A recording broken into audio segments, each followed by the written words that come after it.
আসসালামু আলাইকুম রহমতুল্লাহ। আজকে সরলরেখার 4 নম্বর লেকচার। আজকের লেকচারে আমরা 3.2 এর বাকি ম্যাথগুলো করবো ইনশাল্লাহ তাহলে। আমরা দেখো 7 নম্বর কি বলা আছে। এখানে বলা আছে ABCD একটি রম্বস। ঠিক আছে, এখানে একটা রম্বসের কথা বলছে যে ABCD একটা রম্বস। এই রম্বসের ABC বিন্দুগুলির স্থানাঙ্ক। এখানে তোমার একটা রম্বসের 3টি বিন্দু স্থানাঙ্ক দেওয়া আছে। A বিন্দু, B বিন্দু আর C বিন্দু স্থানাঙ্ক দেওয়া আছে। দিয়ে বলছে ডি বিন্দু স্থানাঙ্ক এবং রম্বসটির ক্ষেত্রফল নির্ণয় করো। ঠিক আছে, তাহলে এখানে কি দেওয়া আছে, একটা রম্বসের, মনে করো একটা রম্বস,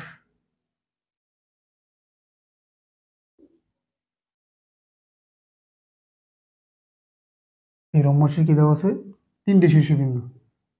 রম্বসের শীর্ষবিন্দু এ বি সি ডি, এর মধ্যে তোমার 3টে শীর্ষবিন্দু স্থানাঙ্ক দেওয়া আছে। ঠিক আছে, একটা হইতেছে কত -2, -1, আরেকটা হইতেছে 1,3, আর আরেকটা হইতেছে 5,6। তো কর্ণগুলো যোগ করে দিই। এই কর্ণগুলো যোগ করে দিলাম। এখন তোমার বলছে যে তোমার এখানে রম্বসে কি দেওয়া আছে, এ বি সি, এই 3টে বিন্দু স্থানাঙ্ক দেওয়া আছে, দিয়ে বলছে তোমাকে এই ডি বিন্দু স্থানাঙ্কটা বের করতে। ঠিক আছে, এখানে একটা কথা মনে রাখবা, সেটা হোক রম্বস, সেটা হোক সামান্তরিক, আয়ত, বর্গ, যেটাই হোক না কেন, মানে সবগুলোর ক্ষেত্রেই। ঠিক আছে, সবগুলোর ক্ষেত্রে রম্বস, সামান্তরিক,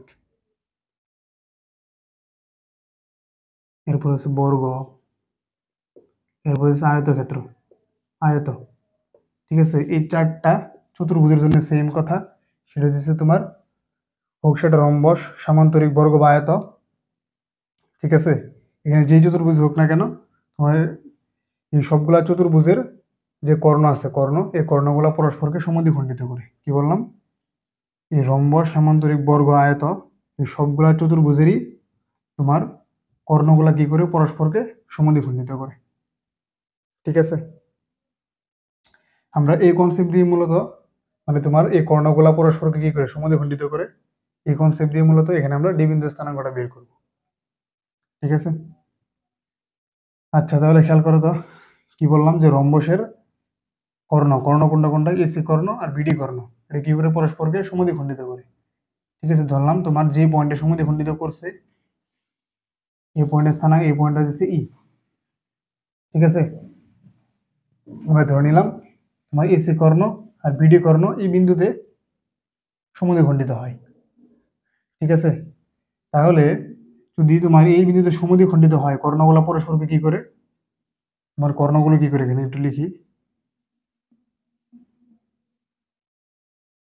যেহেতু রম্বস দিচ্ছে সেহেতু রম্বসে লিখি, এই রম্বসের কর্ণগুলো পরস্পরকে কি করে, রম্বসের কর্ণগুলো পরস্পরকে সমদ্বিখণ্ডিত করে।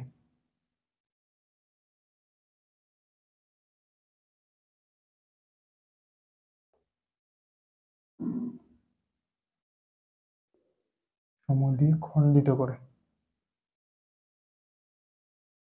ঠিক আছে, তারপর ধরে নিলাম কি তোমার এই রম্বসের কর্ণগুলো পরস্পরকে সমদ্বিখণ্ডিত করে। এখানে কোন বিন্দুতে সমদ্বিখণ্ডিত করছে, ই বিন্দুতে।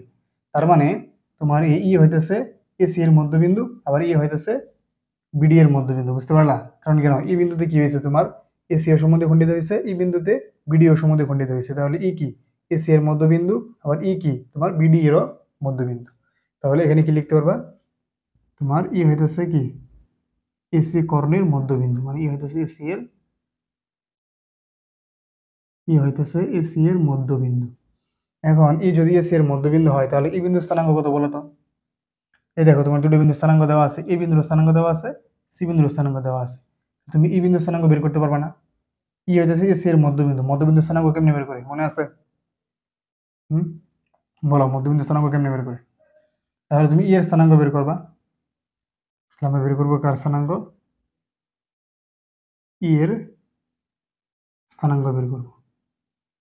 ঠিক আছে, ই এর স্থানাঙ্ক কেমনে, কত হবো বলো, ই এর স্থানাঙ্কটা কত হবো? মধ্যবিন্দু স্থানাঙ্ক বের করার নিয়ম কি?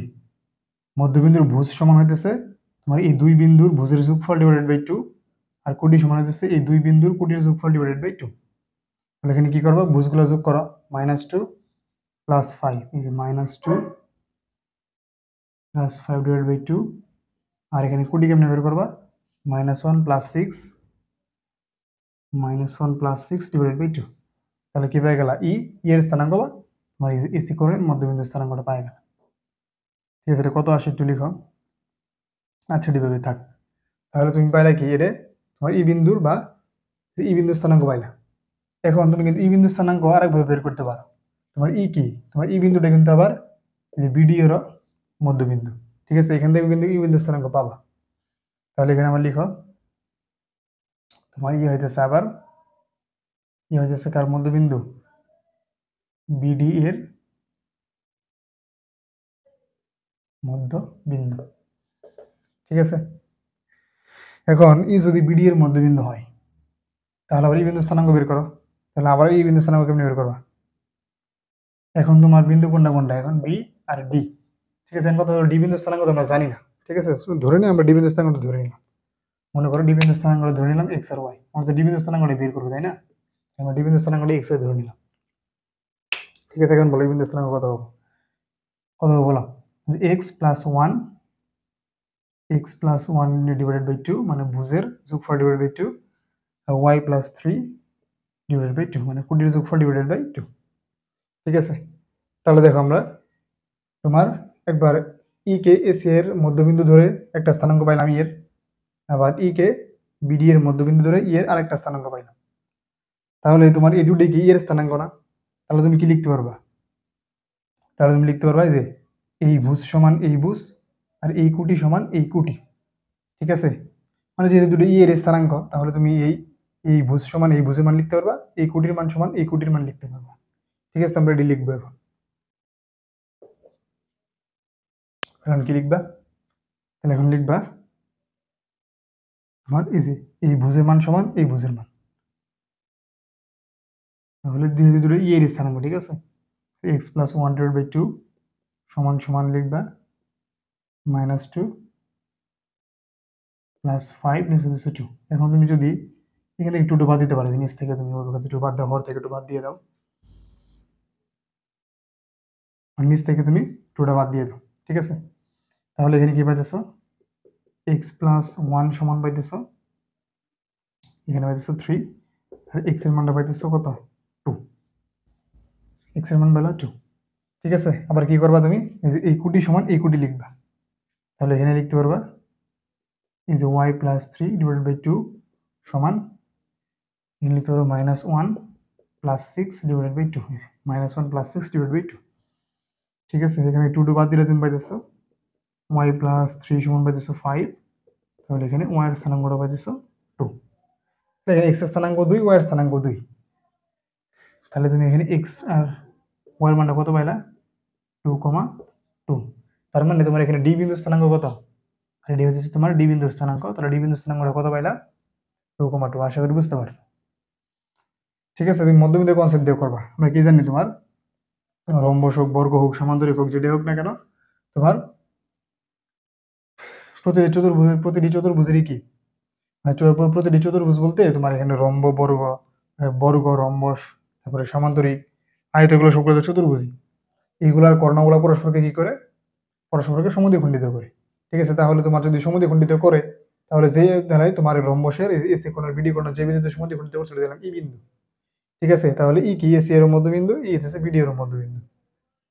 ই কে আমরা এসি এর মধ্যবিন্দু ধরে একবার ই এর স্থানাঙ্ক পাইলাম, আবার ই কে বিডি এর মধ্যবিন্দু ধরে একবার ই এর স্থানাঙ্ক পাইলাম।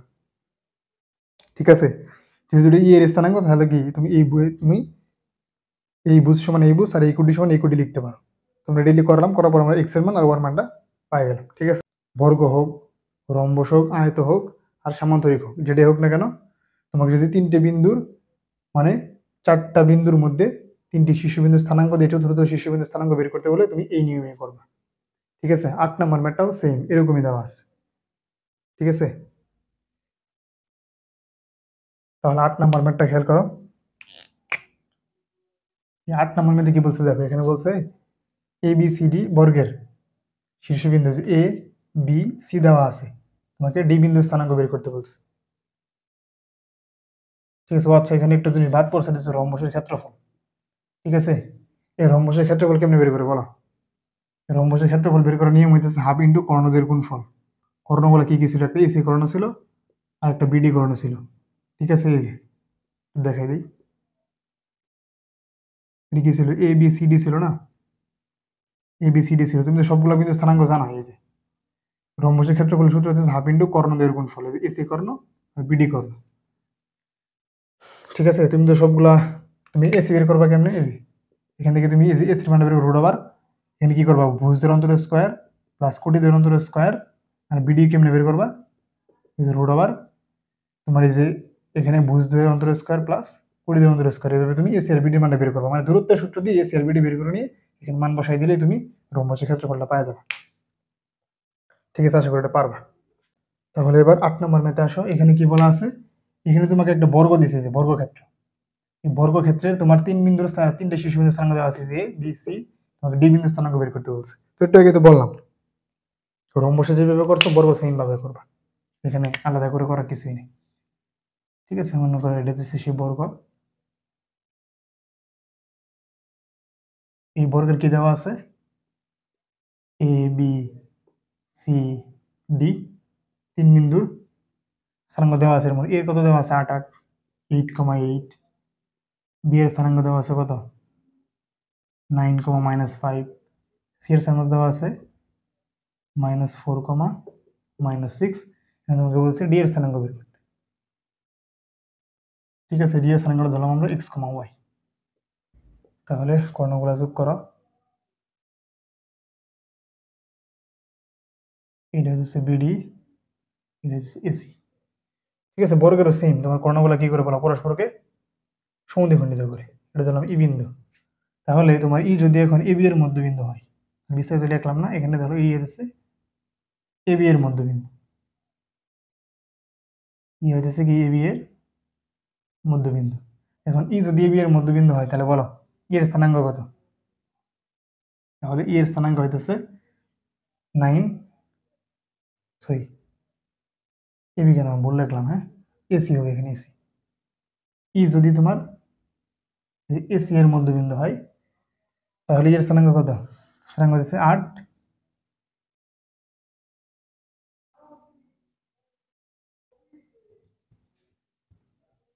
তাহলে ই এর স্থানাঙ্ক কত? ই এর স্থানাঙ্ক হচ্ছে 8।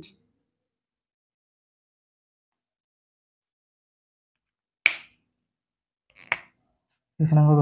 8 -4 / 2, আর কত হবে? 8 - 6 / 2। এর মানটা কত আসতেছে বলো তো? 8 থেকে 4 বিয়োগ দিলে 4, তাহলে এটা 2 আসতেছে। আর 8 থেকে 6 গেলে থেকে 2, তাহলে এটা 1 আসতেছে। ঠিক আছে, তাহলে এখানে ই এর স্থানাঙ্কটা বলে 2,1। আবার তোমার ই যদি হয়, আবার ই যদি তোমার বিডি এর মধ্যবিন্দু হয়, ই যদি বিডি এর মধ্যবিন্দু হয়, তাহলে বলো বিডি এর মধ্যবিন্দু হইলে, বিডি এর মধ্যবিন্দু হইলে ই এর স্থানাঙ্ক কত আসবো?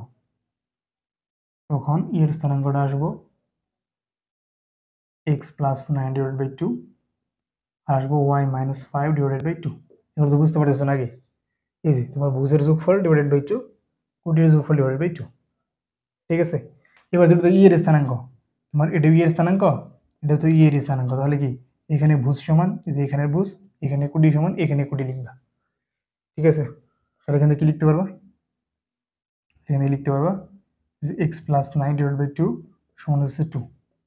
তার মানে এখানে x এর মানটা কত আসবো? এই পাশে 4, আর তুমি যদি ওই পাশে 9 নিয়ে যাও, তাহলে -5 আসবো। আর এখানে y - 5 / 2 সমান কত লিখবা? 1। তাহলে y এর মানটা কত আসবে বলো? 3, 3 আর 5 মিলে হচ্ছে 8। সরি, এখানে 2 একে 2, 5টা বেশি হলো 7। তাহলে তোমার এখানে ডি বিন্দুর স্থানাঙ্কটা কত আসতেছে? -5,7, -5,7। এই বুঝতে পারলা? ঠিক আছে, এখন তোমাকে এখানে বর্গ না বলে যদি বলতো, যে এখানে যদি বর্গ না বলে এটা বলতো রম্বস তো এখানে বলা গেছে, বর্গ না বলে যদি আয়ত বলতো, ঠিক আছে, বর্গ না বলে আয়ত বলে কি করতে বলো, যদি বলতো আয়তক্ষেত্রের 3টি শীর্ষবিন্দু দেওয়া আছে, ডি বিন্দু স্থানাঙ্ক বের করা, এই নিয়মে করতা। আয়ত না বলে যদি বলতো সামান্তরিক, যদি বলতো সামান্তরিক, সামান্তরিক হলে কি করতা বলো, সামান্তরিক হলেও এই নিয়মেই করতা, ঠিক আছে। যদি রিটেনে আসে তাহলে তুমি এইভাবে করবা, ঠিক আছে।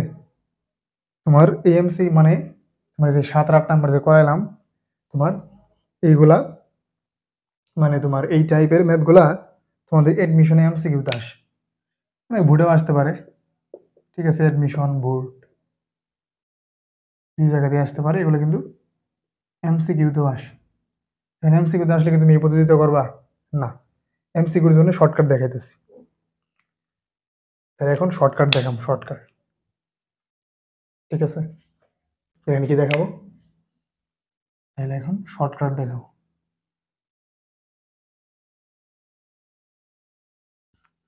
ঠিক আছে। শর্টকাটটা কি, শর্টকাট হইতেছে, আগে একটু সূত্রের মাধ্যমে দেখাই, মানে যে কোনো কিছু হইতে পারে, ঠিক আছে। এখানে সবগুলো লিখেছে শর্টকাট কার কার জন্য, এটা বর্গ, বর্গ, রম্বস, সামান্তরিক, আয়ত, সবার জন্যই প্রযোজ্য, ঠিক আছে। এই শর্টকাটটা সবার জন্য প্রযোজ্য, ঠিক আছে।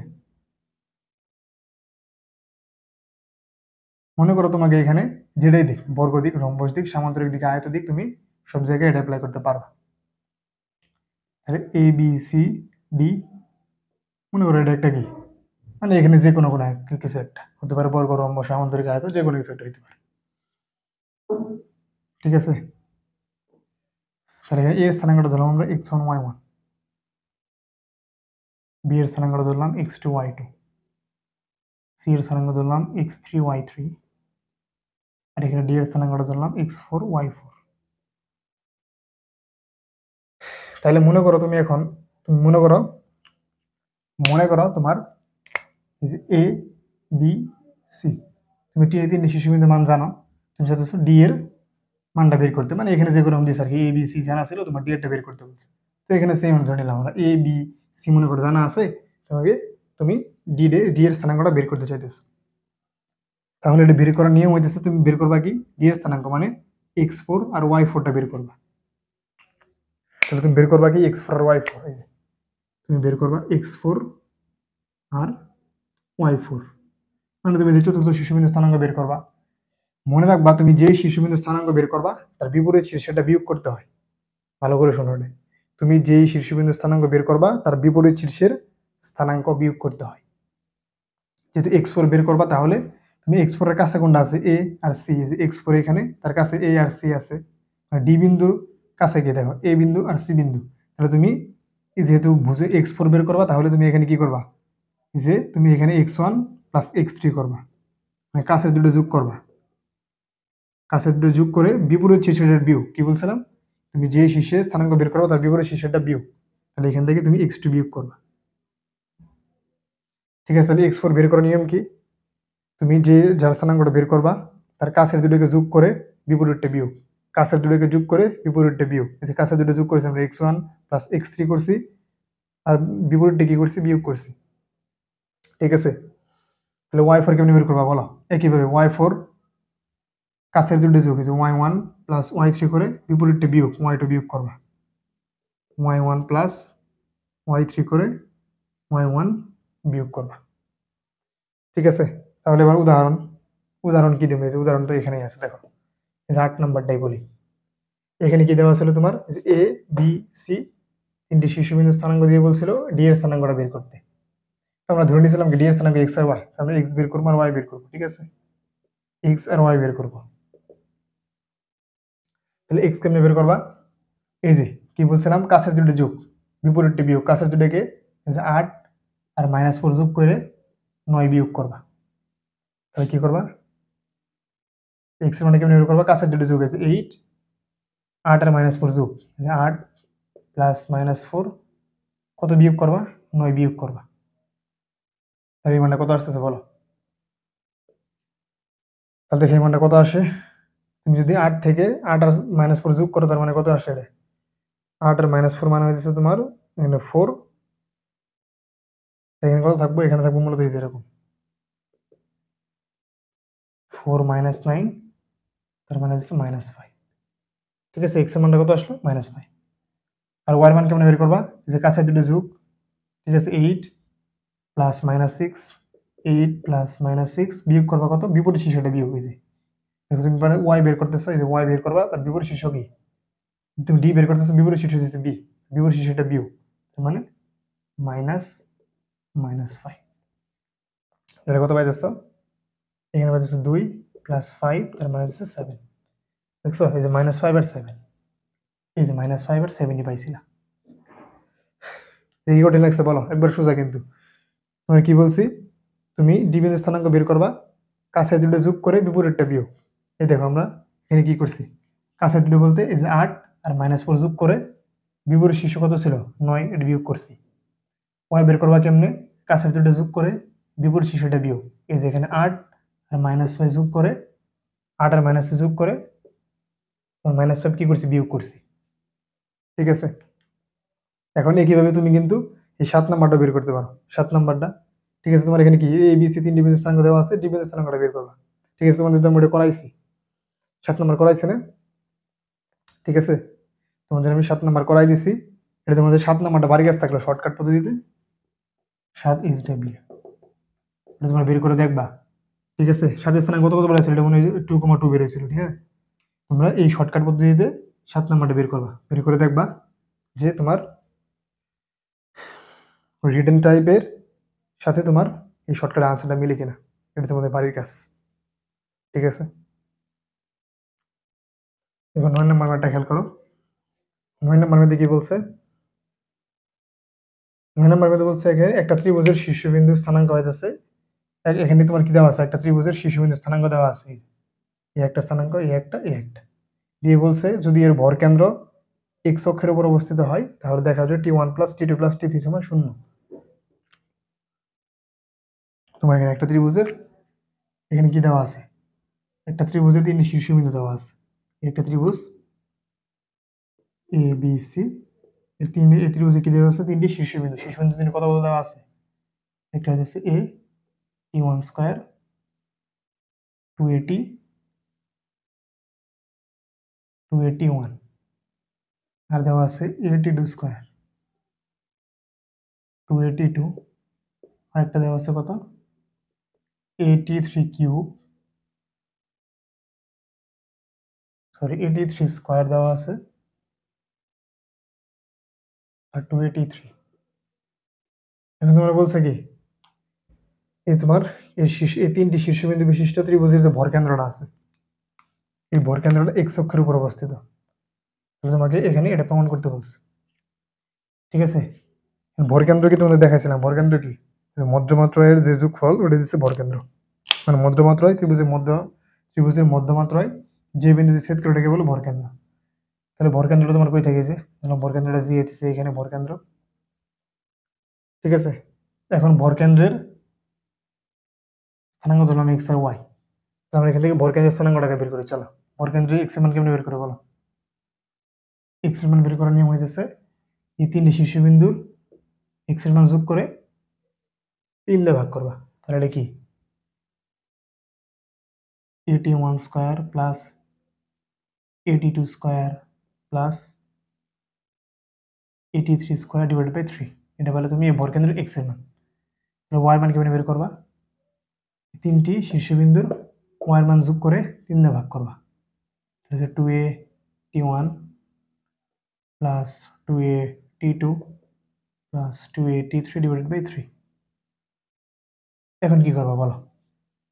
দেখো তোমার বলছে কি, তোমাকে বলছে ভরকেন্দ্রটা এক্স অক্ষের উপর অবস্থিত, মানে এখানে যে ভরকেন্দ্রটা আছে এই ভরকেন্দ্রটা কই অবস্থিত? এক্স অক্ষের উপরে। এই যে ভরকেন্দ্রটা তোমার এক্স অক্ষের উপর অবস্থিত। এখন এক্স অক্ষের উপর অবস্থিত কোনো পয়েন্টের ওয়াই এর মান থাকে না, এখানে কি হয়? শুধু এক্স এর মানটা থাকে, ওয়াই এর মান কত হয়? 0। তার মানে তোমার এখানে যে ভরকেন্দ্র দেওয়া আছে এই ভরকেন্দ্রের ওয়াই এর মানটা কত? শূন্য। যেহেতু ভরকেন্দ্রটা এক্স অক্ষের উপর অবস্থিত সেহেতু এখানে ভরকেন্দ্রের ওয়ার মান কত? এই যে ভরকেন্দ্রের ওয়ার মান হচ্ছে শূন্য। তাহলে এখানে ওয়ার জায়গায় যদি শূন্য বসাও তাহলে এখানে কি পাইতেছে বলো? তাহলে ওয়াই সমান শূন্য হলে এখানে হচ্ছে 2a t1 plus 2a t2 plus 2a t3 নিচে হচ্ছে 3। এখন তুমি যদি আর গুণ করো 0 আর 3 তাহলে 0 হয়ে যাবো। আর এখানে যদি 2a যদি কমন নাও তাহলে কি পাবো বলো? t1 plus t2 plus t3 সমান 0। এখন 2a দিয়ে ভাগ করে দিলে কত পাবা? t1 plus t2 plus t3 সমান 0। এটি তোমাকে প্রমাণ করতে বলছে। ঠিক আছে, আশা করি এটা বুঝতে পারছো। তোমাকে বলছিল ভরকেন্দ্রটা কই অবস্থিত? এক্স অক্ষের উপরে। যদি এক্স অক্ষের উপরে অবস্থিত সেহেতু ভরকেন্দ্রের ওয়ার মানটা কত? 0। তো ওয়ার মান 0 বসায় আমরা ওয়ার মান 0 বসায় 0 বসালাম। আর এখান থেকে প্রমাণ হয়ে গেল কি t1 plus t2 plus t3 সমান 0। ঠিক আছে, তো তোমাদের 3 পয়েন্ট মানে 3.2 এর এই মেথগুলি করলেই চলবে। ঠিক আছে, তুমি চাইলে আরো বেশি মেথ করতে পারো। ঠিক আছে।